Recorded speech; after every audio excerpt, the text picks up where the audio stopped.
Morning guys, hope everyone's well. Thank you for joining us. When we came up with this concept of the virtual open day, it was very important for us that you saw us as we are. We didn't want it to be too polished.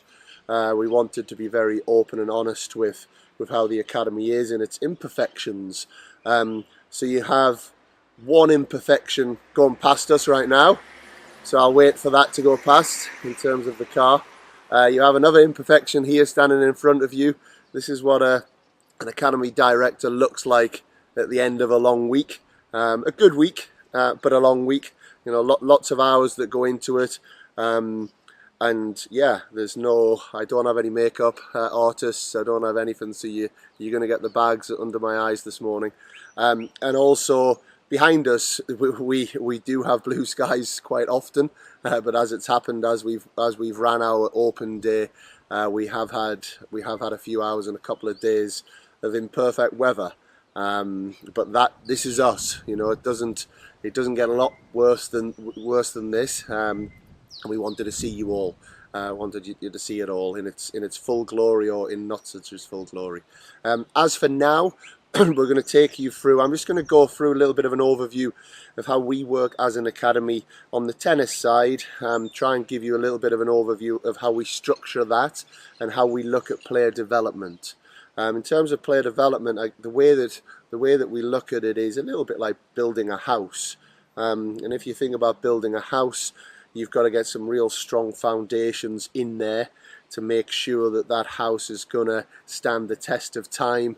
All the different weathers, all the different variables that come at that house over the years. And for us, it's the same on the tennis side. We want our players to be strong, robust.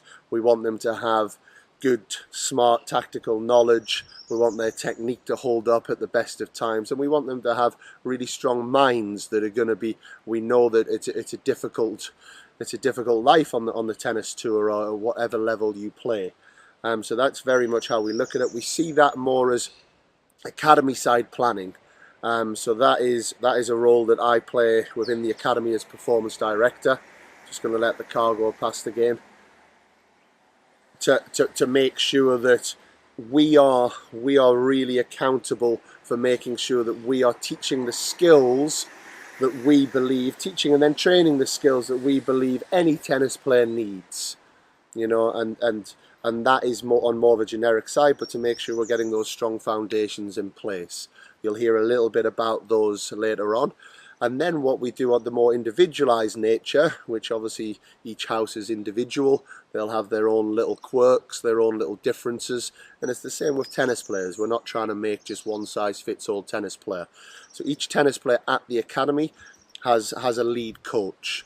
And that's theirs. We strongly believe that as a tennis player, you need that connection. And that lead coach is then accountable for the individual's player development on and off the court. You know, that's something that we take very seriously. The individual coach, the lead coach, will then manage the team around, which is the internal team, which would be the other coaches at the academy, the S&C coaches, the physio, the nutritionist, the sports psychologist, all of the players and the resources that we have to hand here at the academy. Then the external team, which in some cases might be a sponsor, an agent, a federation, however it might be.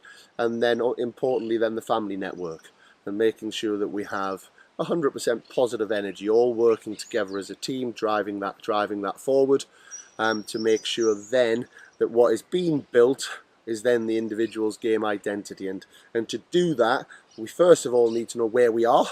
We then need to have a real clear vision, really picture what that player is going to look like when they're older. And then our job is then to put the plans in place over shorter terms to make sure that we're prioritizing the key areas, the stepping stones towards building that player. All we're asking then of a player, we've got all of this resource behind, all of this support. You just give us your best. Unconditional effort, day in, day out. That's the player's job. Our staff will do the rest of the job and work with the family on that. And that is the structure that we work towards. What we're going to do now this morning You're gonna hear myself explain just the basics of how we work with regards to the mental model. We understand that there's a big lorry going past right now. That we understand that there's lots more specifics that we do go into with each individual, but in terms of the foundations, I'm going to talk through that. Nigel Nigel Beavers will then talk you through the basics and the structure that we have within our tactical model. And then later on today, you will hear from our sports science team, who will give you, I hope, a nice little insight into how we work on that side, and how that also integrates then in with each player on the tennis side. And we are going to then go live and let you see an individual lesson later, which is going to be more technical based, obviously integrated in with the other factors. But just to give you a little bit of an idea across the academy, how we do have working on some of the technical structures that we would have, and then looking at the rhythm, timing, feeling, and then the adaptability of that technique in each situation, which would be the technical way that we're looking to work with our players, linking that into our tactical situations. I hope you enjoy. I hope you're still with us, and I look forward to seeing you guys later on. So in terms of how our emotions work, if we are thinking about something that could happen in the future, that makes us feel nervous in general. If we're thinking about something that's happened in the past, that brings quite negative emotions with frustration. Whereas tennis is played in the present, and that's very much the model that we work towards at the academy, is how we can tolerate the undoubted pain that we are going to have, the mental pain that we're going to have on the tennis court, with the different emotions and thoughts that go through our heads, and then be able to tolerate that to still stay in the present and still be able to have our minds and our attention on the thing that's the most important at any given time. So the way that we sell that to the players is we talk a lot to them about trying to create mental fitness. Just as someone would try and create a physical fitness, we have different ways that we work with them, and we prescribe certain strategies for them to then try and implement on the court, and they have to build that toleration up over time. And if they commit to that course of action, then their mind gets fitter, and then they're able to then tolerate that moment on the court when it counts most. So the model that we use, we call the 4A model. The first A, and this is where we want to have our mind on the most helpful attention at any given time. From there, the second A is a commit to action. So we have our most helpful attention. Did we commit to that action? When we're in a really present state of mind, we're going in between that helpful attention and that commit to action, and that's the perfect place to be. As we all know, life and on the tennis court, it isn't quite as simple as that, and many other variables then come into it, which cause different thoughts and feelings that we have. We call those passengers in the model, the passengers that come into the mind. The third A, which is a very important A, is awareness. If we're able to be aware of different feelings and thoughts, then we can do something about it. If we're not aware of them, that's when the thoughts and feelings can take over, and that can then turn into negative body language, negative actions, however it might be. The final A, and probably the most important one that we discuss at the academy, is acceptance. Accepting that things aren't always perfect, accepting the situation that we're in. If we can accept that situation, then we can come back around and get our mind back onto what the most helpful attention is. What we've done is we've labelled up the different reasons why we get taken out of that model, the 4 C's. The first C is a lack of commitment. And if a player has a lack of commitment, they just can't be bothered to even try any strategy, then to be honest, it's probably not the sport for them.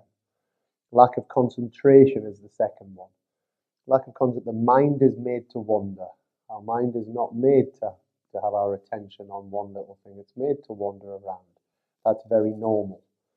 This is where we would have routines that would come in, keywords that would come in, that will help us then get our mind back into what the most helpful attention is. Being caught up in our own emotions. So that would be the example of you're 2-1 down in a set, you're getting a little bit ragged, some of the thoughts the passengers are taking over. Before you know it, you've lost the set 6-1 and you don't know what's really happened. It's not that you've stopped trying, but your mind is just caught up in so many emotions in your mind that you're then unable to then focus on the most helpful thing to get you out of that. And the last one, and the one that's often not talked about, is control attempts. So if you feel nervous and you attempt to try and control your nerves, you actually get more nervous. So the acceptance of the situation and how you feel and being able to embrace that feeling then enables us to have a chance to be able to then come through that and get our mind back on the most helpful attention.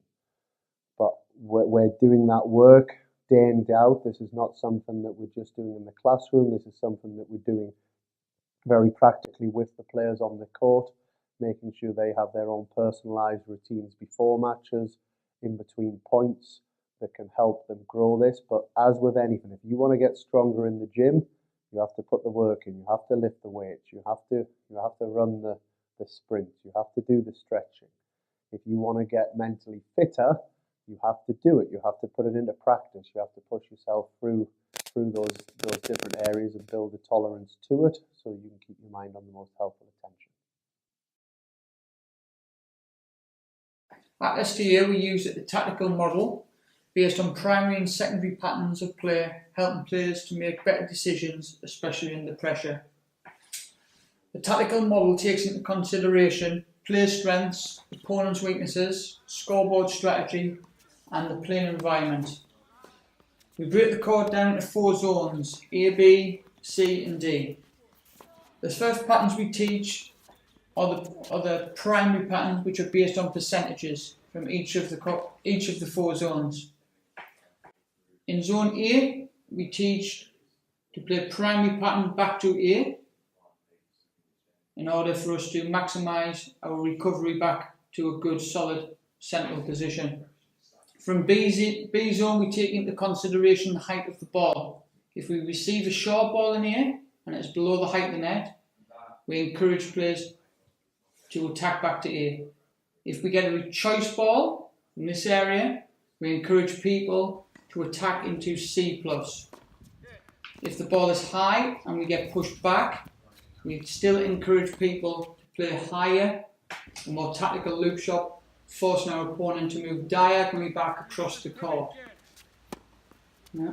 And from D zone, we encourage a solid pattern with our backhand, or even sometimes with the inside of forehand back deep into C+ area, which is that area there.